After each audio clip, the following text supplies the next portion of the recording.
बिमा धेरै कमाउनेले मात्र गर्ने होइन कि मात्र 5,000 हजुरले वर्षमा सेभिङ गर्ने सोच्नुहोस्, धेरै नसोच्नुहोस्। मात्र 5,000 वर्षमा सेभिङ गर्ने सोच्नुहोस्।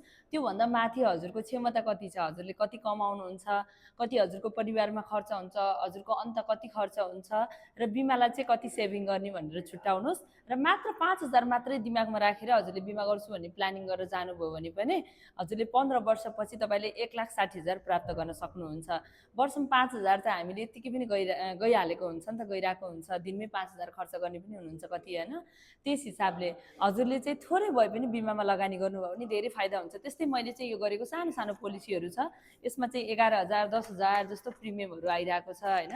हाम्रो चाहिँ यही भैरवामा मैले लाइभ उहाँहरूलाई भेटेर गरेको पोलिसीहरू हो।